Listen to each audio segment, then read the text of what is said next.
The Monster Hunter is here. More than a simple brawler like the Fighter or Barbarian, and you can play it right now. My name is Ben Byrne, and I am really excited for you to get your hands on Grim Hollow's new 5e Monster Hunter class.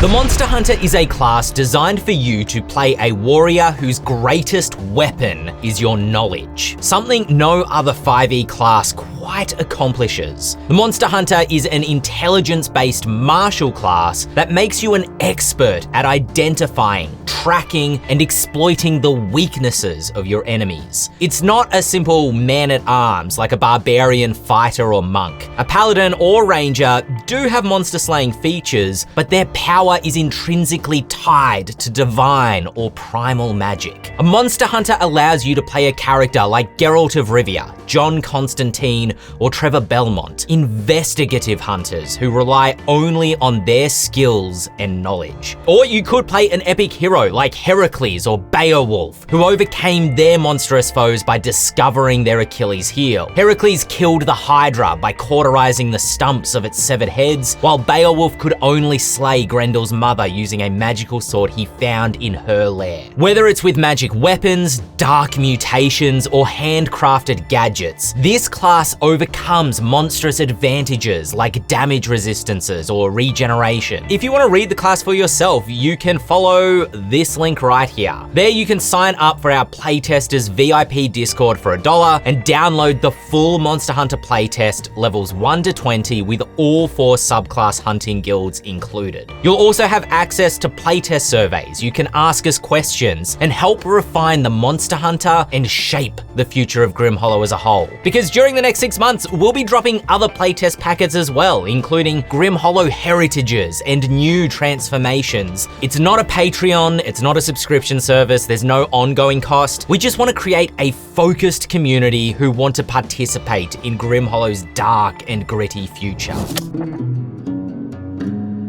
At level 1, your Monster Hunter gains proficiency with light and medium armor, shields, simple and martial weapons, and chooses one of 4 fighting styles. It is a martial class after all. But also being highly skilled, you get to choose 3 skill proficiencies at level 1, and each of the subclasses will also give an additional skill, armor, or tool proficiency at level 3. But the features that define a Monster Hunter in Tier 1 are its Monster Grimoire and an entirely new feature in this playtest version called Studied Response. The Monster Grimoire is very similar to the previous version. You choose 2 monster types that you are an expert in hunting. We even included a list of suggested languages in this version of the playtest. When you make an intelligence or wisdom-based ability check related to a monster type contained in your grimoire, you add your proficiency bonus to the check. If you already have proficiency in the required skill, such as making an intelligence arcana check, you can add your proficiency bonus again, just like you have expertise, kind of similar to a rogue. Ability checks that this is useful for include identifying a monster from their tracks that they've left in the snow using survival, or recalling a monster's damage resistances using a history or arcana check. Playtesters have noticed when investigating an unknown monster, getting told to add your proficiency bonus to ability checks can spoil what creature type the monster you're hunting is. But this is actually intentional. You may be an expert in hunting undead,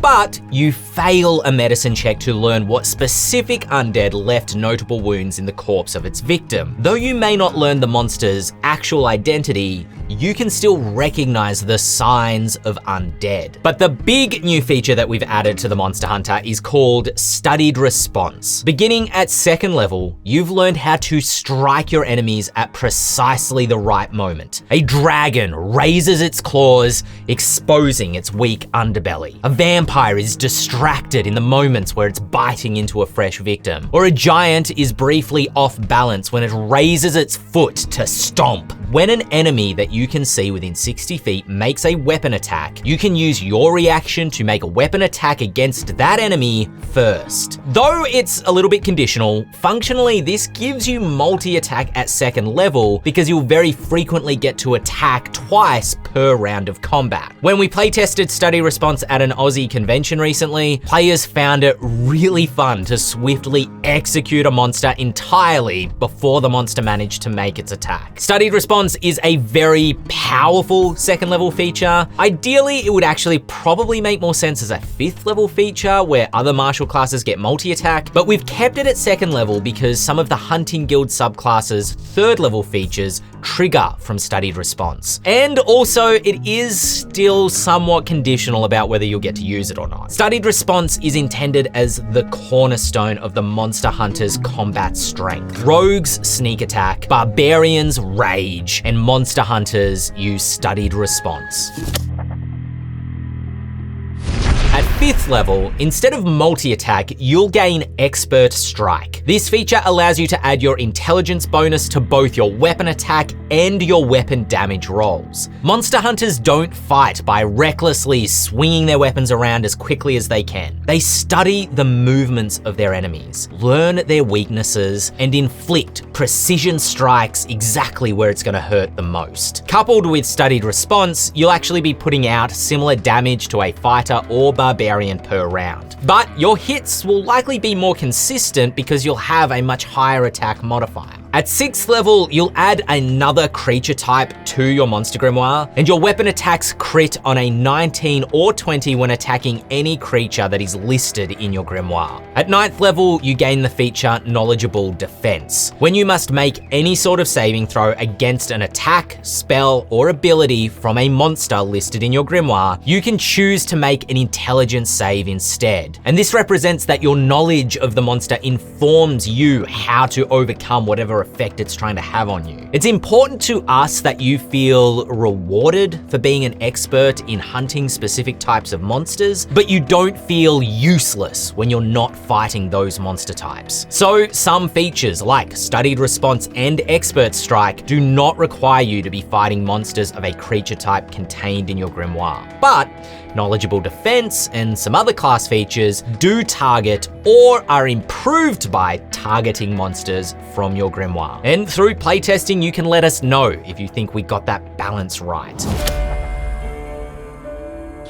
At 11th level, you gain the feature Slayer's Aid. When you use Studied Response, you can choose a friendly creature that can see and hear you. That creature can immediately use its reaction to also make a weapon attack against the creature that triggered your Studied Response. This increases the amount of damage a Monster Hunter can inflict per round, but it invites your allies to participate in taking down a monster together. It kind of adds to the feeling of being a slight support class for the Monster Hunter. When you reach 14th level, you gain Lair Sense. You're well versed at hunting monsters back to their lairs, and therefore have advantage on saving throws against lair actions and entirely ignore regional effects that might have a negative effect on you. Legendary monsters contained in your grimoire also have disadvantage on attacks made against you when they're using a legendary action, and you have advantage on saving throws against their legendary actions. This is an example of a feature that functions against all monster types, but is improved against the monsters that you're an expert in hunting. It's also expected that you're much more likely to encounter legendary monsters and fight them in their lairs by tier 3. Is this feature too situational?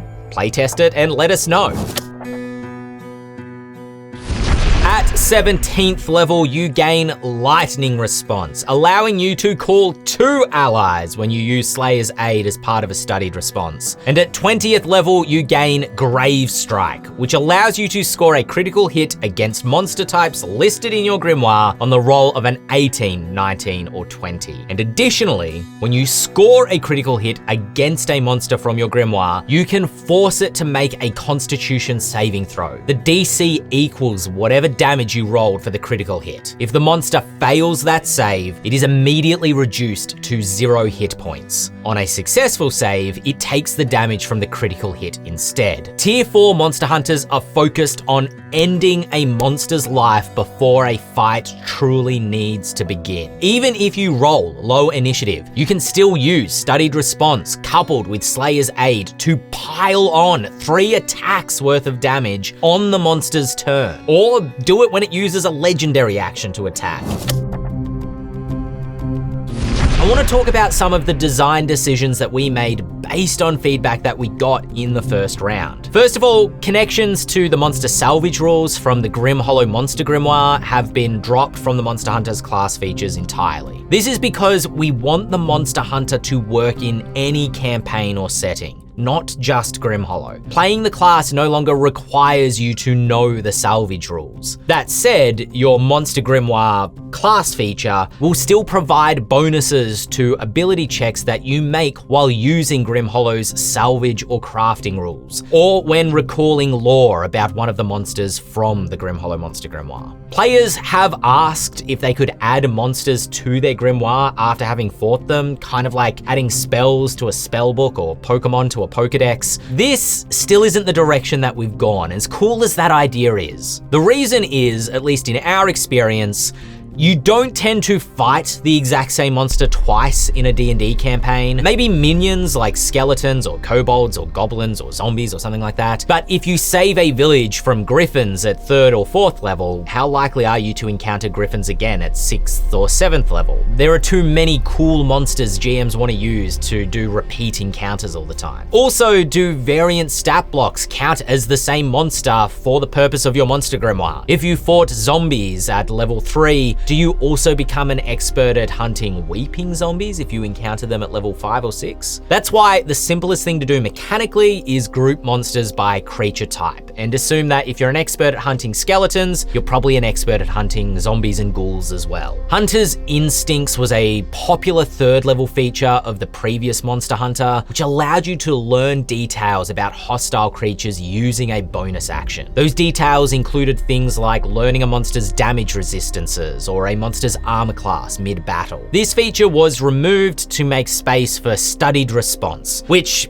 I think is a much more powerful combat feature, and we hope makes the class a lot more fun to play. We also felt that learning a monster's stats didn't have to be a class feature, because any character should be able to learn a monster's strengths and weaknesses through investigation. Monster Hunters are just a bit better at it because of their Monster Grimoire bonuses. If you're a GM wanting to create monster hunting quests for your party, you should watch this video about the 4 stages of a monster hunt that make them fun to prepare and fun to play through. And of course, you can click this link to download the Monster Hunter class and playtest it in your 5e game today. Subscribing to the channel will ensure you don't miss any more developer updates, because this is only the beginning of what we have in store for Grim Hollow.